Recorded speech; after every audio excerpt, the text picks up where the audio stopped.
अपनी vocabulary series को आगे बढ़ाते हुए आज हम इसमें एक पार्ट और ऐड करते हैं। आज का हमारा जो सबसे पहला वर्ड है वो होगा हमारा लिथल। लिथल का मीनिंग होता है हमारा, आप इमेज में देखिए, आपको एक कांच की बोतल दिख रही होगी जिसके ऊपर लिखा है पॉइजन। तो पॉइजन इंसान के लिए खतरनाक चीज़ होती है जिससे उसकी जान जा सकती है। तो लिथल का मतलब होता है कोई भी ऐसी डेंजरस चीज़ जो हमारे लिए खतरनाक हो, जिससे हमारी जान जा सकती है, वो होता है हमारा लिथल। अगर इसके सिनोनियम की बात करें तो सबसे पहला सिनोनियम होगा इसका डेडली। डेडली का मतलब आप सबको पता है, जो चीज़ हमारे लिए जानलेवा, जो हमारी जान ले सकती है, वो क्या होती है? डेडली। अगर इसके बाद की बात करें तो अगला वर्ड हमारा फेटल। फेटल होती है कोई भी हमारी ऐसी वीकनेस जो जान ले ले हमारी, वो होती है फेटल। अब देखिए, जैसे आपको पता है रावण रावण था। रावण को कहीं पे कुछ भी मारो उसको कुछ नहीं होता था, लेकिन अगर उसकी सुंडी में राम ने जब तीर मारा तो वो मर गया। तो उसकी फैटल वीकनेस क्या थी? उसकी सुंडी में तीर मारने से वो मरेगा, ये उसकी फैटल वीकनेस थी। अगर इससे अगले की बात करें हम तो मोर्टल। मोर्टल का मतलब होता है कोई भी ऐसी चीज़ जो हमारे लिए बहुत ज़्यादा नुकसानदायक है, वो क्या है? मोर्टल। MORTAL, उसे मोर्टल बोलेंगे। इससे अगला है हमारा नोक्सियस। नोक्सियस का मतलब ये होता है जो चीज़ हमारे लिए हानिकारक है वो क्या होती है? नोक्सियस, वो चीज़ नोक्सियस है। इससे अगले की बात करें तो वीरेंटल। वायरेंटल, इसका क्या मतलब होता है? वायरेंटल का मतलब होता है जो भी चीज़ विषैली हो, जो भी चीज़ जहरीली हो, जिससे हमारी जान जाए, वो क्या है? वायरेंटल। देखिए, अगर इससे अगले वर्ड की बात करें तो परनीसियस। परनीसियस का मीनिंग भी अगेन वही होता है जो हमारे लिए हानिकारक है, जो हमारे लिए अच्छा नहीं है, वो क्या है? परनीसियस। अब हम बात करते हैं लिथल के एंटोनियम की। तो इसके एंटोनियम में हर वो वर्ड होगा जो हमारे लिए फ़ायदा पहुंचाए, जो हमें नुकसान नहीं देता, वो वर्ड हमारा एंटोनियम होगा लिथल का। देखिए, सबसे पहला वर्ड हमारा हार्मलेस। हार्मलेस, हार्म का मतलब होता है हानि पहुंचाना, हार्मलेस। LESS लगने से आगे जो वर्ड होता है उसका मीनिंग बिल्कुल चेंज होता था। तो हार्मलेस होता है हमारा जो हमें नुकसान ना पहुंचाए, वो हार्मलेस। इससे अगला नॉन फैटल। फैटल का आप सब ने मीनिंग देख लिया ऊपर। तो नॉन फैटल होता है इसका अपोजिट, उसकी कोई भी खूबी, नॉन फैटल। इससे अगला हमारा सेफ। सेफ आई थिंक आप सबको पता ही होगा, सुरक्षित। इससे अगला है बेनिफिशियल। जो चीज़ हमें बेनिफिट करती है, हमें बेनिफिट पहुंचाती है, वो होती है बेनिफिशियल, जिससे हमें फ़ायदा पहुंचे। चलिए इससे अगले वर्ड पे चलते हैं। इससे अगला वर्ड है हमारा कल्मिनेट। कल्मिनेट का मतलब होता है कोई भी हमारा to end with a particular result. जब भी हमारी कोई चीज़ समाप्त होती है किसी एक रिजल्ट के साथ, तो हम उसको बोलते हैं कल्मिनेट। देखिए, आपको इमेज में दिख रहा होगा 4 पर्सन है जो रेस कर रहे हैं और एक पर्सन ने फिनिश लाइन क्रॉस कर ली है, तो उसने समापन कर दिया रेस का अपने रिजल्ट के साथ। देखिए, तो किसी भी चीज़ का समापन करना किसी एक पर्टिकुलर रिजल्ट के साथ, वो क्या होता है? कुलमिनेट। अगर हम बात करते हैं कुलमिनेट के सिनोनियम की, तो कुलमिनेट का सबसे पहला सिनोनियम है हमारा कंक्लूड। कंक्लूड का मतलब होता है कोई भी निष्कर्ष निकालना या कोई चीज़ समाप्त होना, ये क्या होता है? कंक्लूड। अगर इससे अगले वर्ड की बात करें तो टर्मिनेट। टर्मिनेट का मतलब होता है जो किसी चीज़ को ख़त्म करता है, जो किसी चीज़ को समाप्त करता है, तो ये टर्मिनेट होता है। अगर कोई किसी चीज़ को ख़त्म करने वाला है तो वो टर्मिनेटर है। टर्मिनेटर मूवी देखी होगी आपने। अब इससे अगला हमारा वाइंड अप। वाइंड अप का मतलब होता है किसी चीज़ को समेटना या किसी को समाप्त करना, किसी चीज़ को। अब देखिए, जैसे कोई भी होता है, जैसे कोई फल बेच रहा है, जाते टाइम वो क्या करेगा? दिन में तो वो अपने फलों को सजा के रखता है कि कस्टमर आए और देखते ही उन्हें ले ले, मगर वो जाते टाइम उनको समेटने लग जाता है, उनको पेटियों में पैक करता है और अपने घर ले जाता है। तो ये समेटना या समापन करना क्या होता है? Wind up. अगर इससे अगले वर्ड की बात करें तो come to a head. Come to a head का मीनिंग होता है किसी चीज़ के शिखर तक पहुंचना। अगर आप उस चीज़ के शिखर तक पहुंच गए तो आपने उस चीज़ को समाप्त कर दिया एक रिजल्ट के साथ। जैसे आप माउंटेन पे चढ़ते हो, माउंटेन पे चढ़ गए, एक टाइम ऐसा आ गया कि हम उसके हाईएस्ट बिंदु तक पहुंच गए, उससे ऊपर कुछ नहीं है, हम उससे ऊपर नहीं जा सकते। तो हमने क्या किया, हमने वो समाप्त कर दिया, चढ़ के वो हमने फिनिश कर दिया, हम उसके आखिरी छोर तक पहुंच गए।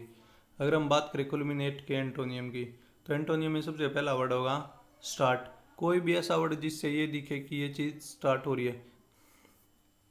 इससे अगला वर्ड है बीइंग।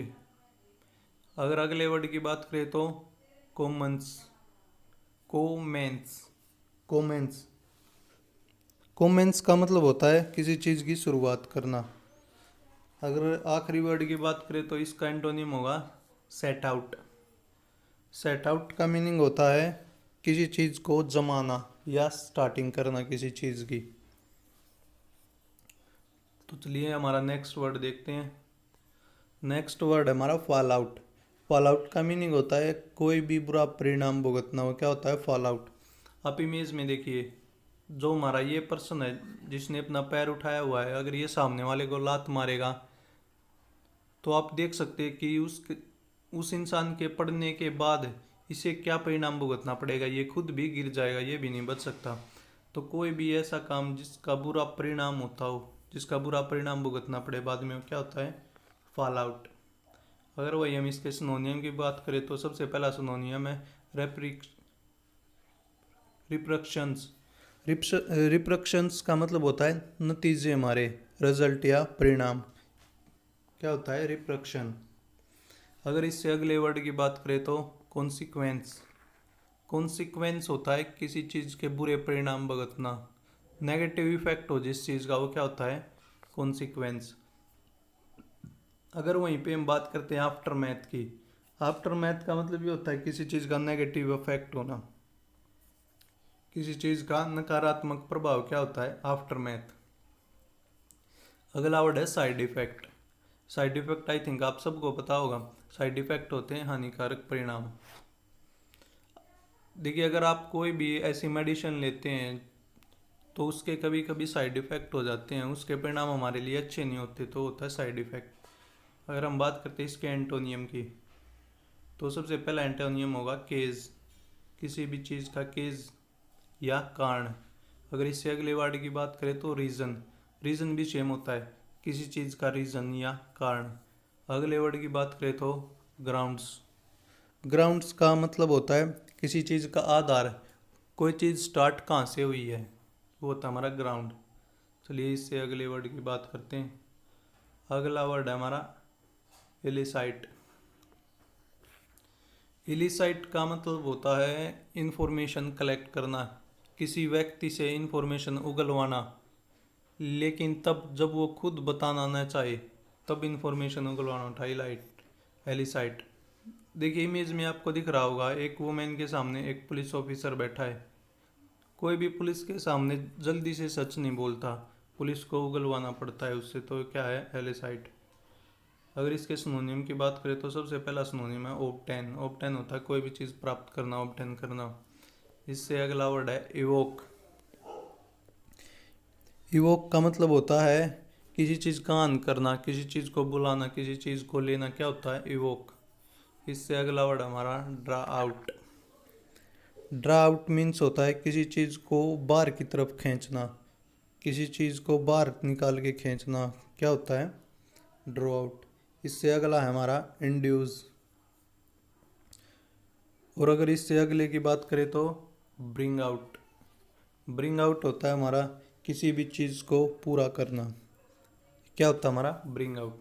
अगर हम एलिसाइट के एंटोनियम की बात करें तो सबसे पहला एंटोनियम है कीप। कीप का मतलब आप सबको पता है, क्या होता है रखना। इससे अगला वर्ड है रिप्रेस। रिप्रेस का मतलब होता है किसी चीज़ को दबाए रखना, बाहर न आने देना। इससे अगला वर्ड है सप्रेस। सप्रेस का मतलब भी ऐसा ही होता है किसी चीज़ को दबाना, सप्रेस। आपने देखा होगा कि गन के आगे या किसी भी वेपन के आगे जब सप्रेसर लगता है तो वो आवाज़ नहीं करती, तो सप्रेस का मतलब होता है किसी चीज़ को दबाए रखना, दबाना। इससे अगला है हाइड। हाइड का मीनिंग होता है किसी भी चीज़ को छुपाए रखना, सामने नहीं आने देना, क्या होता है हाइड। तो चलिए आज के हमारे लास्ट वर्ड के बारे में डिस्कस करते हैं। हमारा लास्ट वर्ड है डाउन प्ले। डाउन प्ले का मीनिंग होता है, इमेज में देखिए आपको एक डाउन थंब दिख रहा होगा। इसका मतलब होता है कोई भी चीज़ जितनी इम्पोर्टेंट है उसको उससे कम इम्पोर्टेंट दिखाना। आप एक ईजी वे में समझिए, अगर कोई भी हमने चीज़ ली, अगर उसकी वैल्यू 100 है और हम किसी दूसरे को दिखाएंगे तो वो उसकी वैल्यू 80 या 70 बताएगा, तो उसने क्या कर दिया, डाउन प्ले कर दिया। अब देखिए अगर हम इसके सिनोनियम की बात करें तो सबसे पहला सिनोनियम है बेलिटल। बेलिटल का मीनिंग होता है हमारा किसी भी चीज़ का मूल्य घटाना। जैसे मैंने आपको अभी एग्जांपल दिया था, कोई चीज़ हमने 100 के लिए और कोई उसे 70 या 80 की बताता है तो वो क्या है, बेलिटल है। इससे अगला है हमारा डेरोगेट। सॉरी गाइस, डेरोगेट होता है हमारा किसी चीज़ को छोटा बनाना, उस चीज़ को घटाना, क्या होता है हमारा डेरोगेट। इससे अगला है हमारा डाउनग्रेड। डाउनग्रेड का मतलब होता है हमारा अवनति। अब आपको अवनति नहीं पता लग रहा हो तो उन्नति सुना होगा आपने। उन्नति क्या होता है, किसी भी चीज़ की उन्नति होना, उस चीज़ में विस्तार होना, उस चीज़ की ग्रोथ होना। लेकिन अगर हम वही अवनति की बात करें तो इसका उल्टा होता है, उस चीज़ में नीचे चले जाना। वो क्या होता है हमारा डाउनग्रेड, अवनति होना किसी भी चीज़ में। देखिए अगर अगले वर्ड की बात करें तो डिस्परेज। डिस्परेज का मतलब होता है हमारा किसी का पद घटाना, किसी की रैंक कम कर देना। वो क्या होता है डिस्परेज। देखिए अगर हम आखिरी सिनोनिम की बात करें तो ये हमारा डेप्रिसिएट। डेप्रिसिएट का मतलब होता है किसी चीज़ की कीमत घटाना। अगर आपने कोई गाड़ी ली है अभी 10 लाख रुपए की, और अगर आप 5 साल बाद उसकी वैल्यू देखोगे तो वो काफ़ी कम हो चुकी होगी, तो ये क्या होता है हमारा डेप्रिसिएट। जैसे हर साल उस पर 1 लाख रुपए घटते हैं तो 5 साल बाद वो कितने की रह जाएगी, 5 लाख रुपए की, तो ये क्या होता है डेप्रिसिएट। अगर वहीं पे हम बात करें इसके एंटोनियम की, तो एंटोनियम में सबसे पहला वर्ड है एम्पलीफाई। एम्पलीफाई का क्या मतलब होता है, एम्पलीफाई मीन्स होता है किसी भी चीज़ में विस्तार करना, उस चीज़ को बढ़ाना, उस चीज़ की ग्रोथ करना, क्या होता है एम्पलीफाई। जैसे आपने एम्पलीफायर सुना होगा। एम्पलीफायर क्या करता है, एक एम्पलीफायर के साथ बहुत सारे स्पीकर जोड़ सकते हैं। तो हमने जो स्पीकर थे उनमें उनके नंबर में इंक्रीज कर दिया हमने उनको, तो ये क्या होता है एम्पलीफाई। देखिए ये एम्पलीफायर, अगर ऐसे एग्जांपल आपको सुनने को मिलेंगे ना तो ये वर्ड आपकी लाइफ से रिलेट हो जाएंगे। और अगर आप किसी भी वर्ड को ऐसे रिलेट करके याद रखोगे तो आप काफ़ी समय तक उसको याद रख सकते हो। इसके बाद हमारा हाइपरबोलाइज। हाइपरबोलाइज होता है किसी भी चीज़ को लार्ज दिखाना, जितनी वो चीज़ है उसको उससे ज़्यादा लार्ज दिखाएं हम, तो क्या होता है हाइपरबोलाइज। हमारा सबसे लास्ट वर्ड है एम्बलिश। एम्बलिश का मीनिंग होता है किसी चीज़ को सजाना या संवारना, कि वो चीज़ और भी अच्छी दिखे, जैसी वो चीज़ है वो उससे और भी अच्छी दिखे, तो ये क्या होता है हमारा एम्बलिश। आई होप दोस्तों आपको ये लेक्चर पसंद आया।